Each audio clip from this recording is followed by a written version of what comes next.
Hi, my name is Vicki Hooper. Today I'll be talking to you about a topic that's very near and dear to my heart. As a current senior in the theater arts department here, I often wondered how theater in Chicago came to be. How did it start? Where did it come from and where is it going? So today I'll be talking to you about the growth and development of theater arts in Chicago and what that means for future designers, performers, and technicians. To start, the history of theater in Chicago dates all the way back to the 1850s. With the start of the Jane Addams Hull House. The Hull House, as we know, is a Chicago landmark, and it was originated as a housing development for immigrants, specifically European immigrants. And what Jane Addams learned on her travels to Europe was that there was so much culture and so much life there that she didn't want that to be lost when these individuals immigrated to America. So in addition to teaching them things like the English language, arithmetic, history, she also used the arts to help them sort of develop an identity of their culture, to hold on to their culture, and to showcase it to those who lived in the Hull House with them, in addition to those who lived in the city in general. What would happen a lot of times is they would write their own dramatic plays, or they would perform dramatic plays for those in the neighborhood, those who lived in the house, and that was a way of keeping the cultural traditions alive once they got to America. As we move through history, the Hull House sort of held on to those theatrical roots, but the world took a turn in the 1920s with the Prohibition era and the start of vaudeville theater. And vaudeville theater is heavily based in dance and music, and being in Chicago, one of our staples is music. We're a jazz city, we love live bands, things of that nature. So in the 1920s, when illegal bootlegging began in Chicago, one of the ways to hide from police and officials, mobsters would oftentimes hide in vaudeville theaters, or they would have their members pose as band members and carry around violin cases. There's a tale that says, you know a mobster if he's carrying around a violin case. Well, unfortunately that is true. Oftentimes they would hide their Tommy guns in violin cases. Again, vaudeville theater was something that was an underground thing. It wasn't something that was really well known as far as performers are concerned. People would come from out of town and work in these temporary theater places, but it wasn't really a location or a time period where you could grow as an artist into a career. That didn't really begin until the 1950s with the off-loop theater explosion. We all know the Chicago Loop. Just north of that is where this explosion happened. In the Lincoln Park neighborhood. In that time period, Lincoln Park was very much a rundown area of the city. People that lived there were often evicted from their homes. There were blocks of homes and small businesses that were being shut down, that were being demolished by the city, and it had become a place of desolation. No one wanted to stay there, but no one had the means to leave.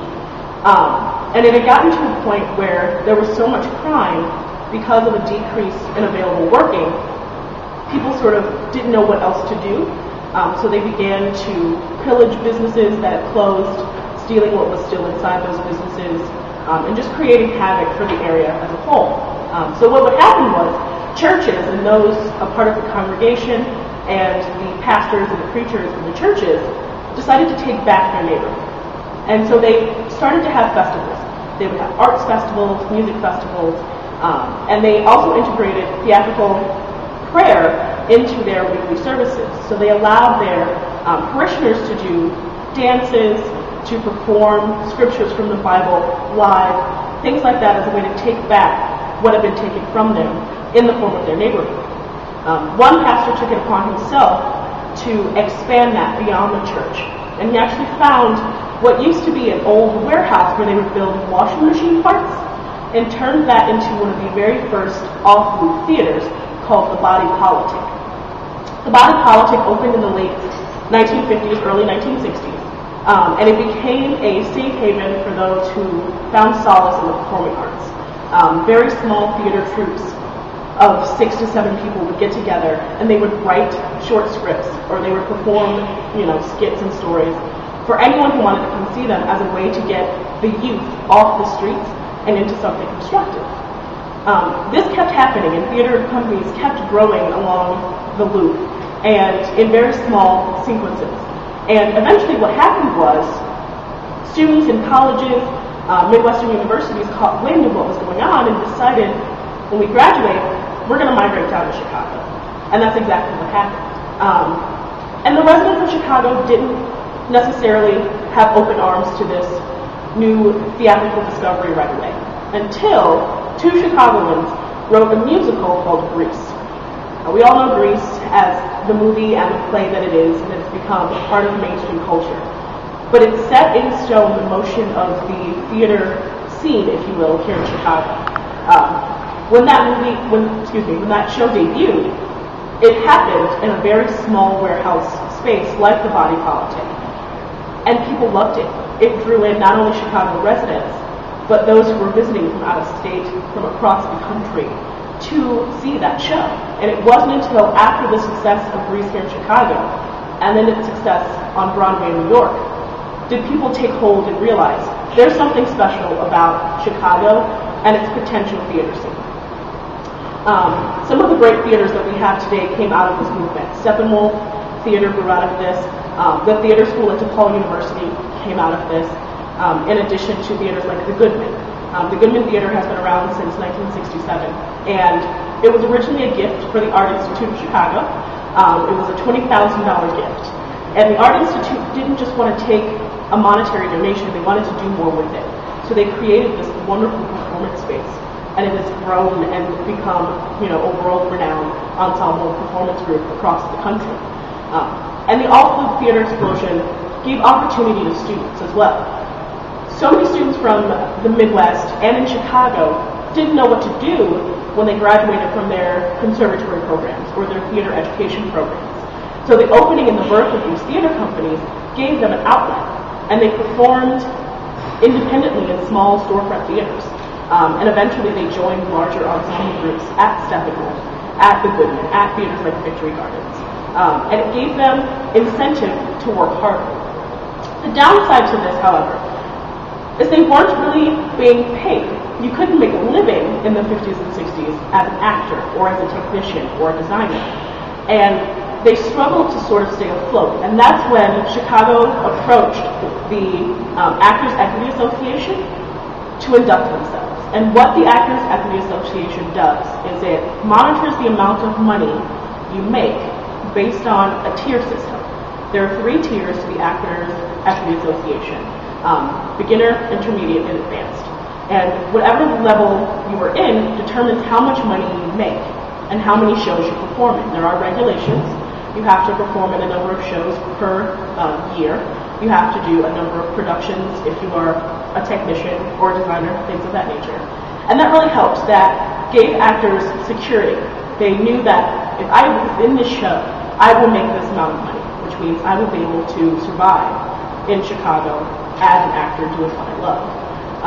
And it also gave actors more freedom. They were no longer afraid to come out of their shell and make sort of in-your-face theater. They were no longer afraid of what they could lose because it was now guaranteed in their contract, which was fantastic.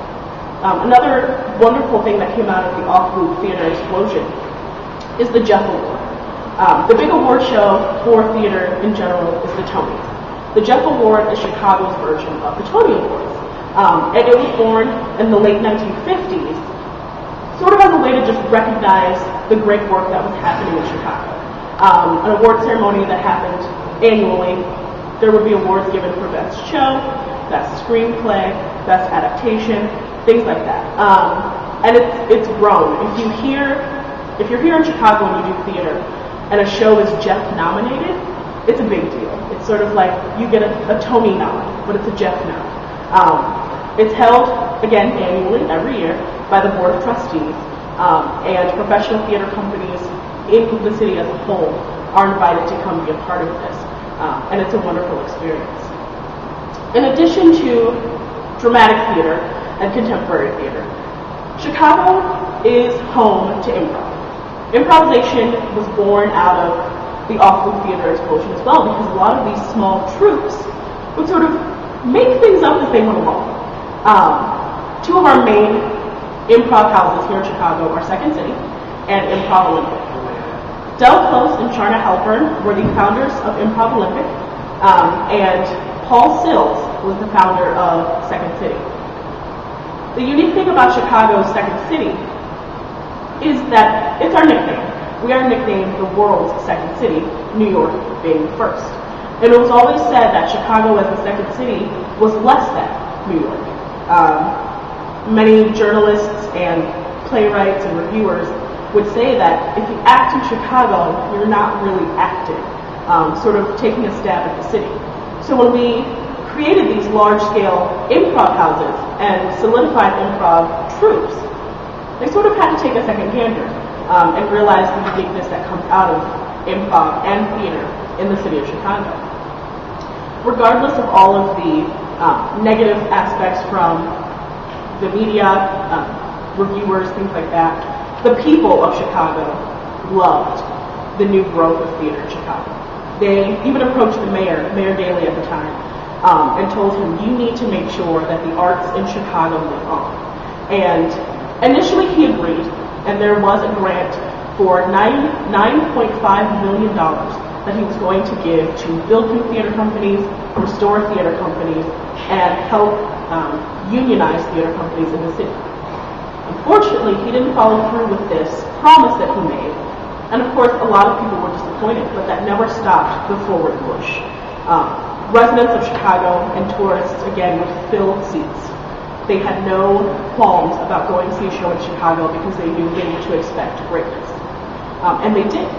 And as houses grew, theater companies had to expand. So all of these storefront theater companies had no choice but to become large-scale theater companies and change their names and acquire equity contracts.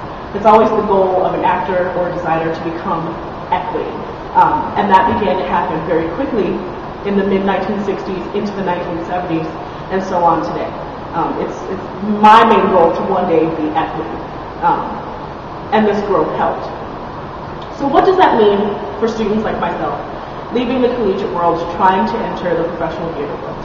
Well, it means a lot, actually, because in the growth of these theater companies and these troupes come educational tag-alongs, internships, apprenticeships, acting intensive workshops, and they're growing extensively. Steppenwolf has a series that they do every summer and fall of internships and apprenticeships. Theater and education has been something that has grown exponentially over the years. As funding for the arts is cut in public schools, on the collegiate end, they're being offered a lot more. There's more of a diverse option in the arts, beyond performance art and studio art, and it's fantastic. One of the main points that I learned in my research is that you must continue to educate yourself in your craft. So you never actually stop learning about theater until the end. And having an internship or working at a summer day camp that focuses solely on the arts is not only beneficial to you as a college student, but it's beneficial to the smaller children that you're helping. I interviewed the artistic director of the Actors Garden Children's Theater Company. Her name is Gigi Hudson, and she works solely with children. And she believes that in order to foster theater, you have to do it young. And I completely agree with that. In order to implant a passion for something, for anything, you have to start at a young age. And I've had the privilege to work with her and work with the children, and I can see that they are completely passionate about what they do and will continue to do it for the rest of their lives. Theater in Chicago is big, and it's only getting bigger. When we brought Broadway in Chicago here, it exploded, and it opened up so many more job opportunities, so many more acting opportunities, and a lot of collaboration with the schools that are downtown, in addition to the schools that are here in the suburbs. I know a lot of students at Columbia make short films or advertising spots for theater companies. And it helps in multiple ways, because not only do you get to actually practice what you're learning, you get exposure as well. So the history of theater in Chicago isn't just history, it's a continuous forward push.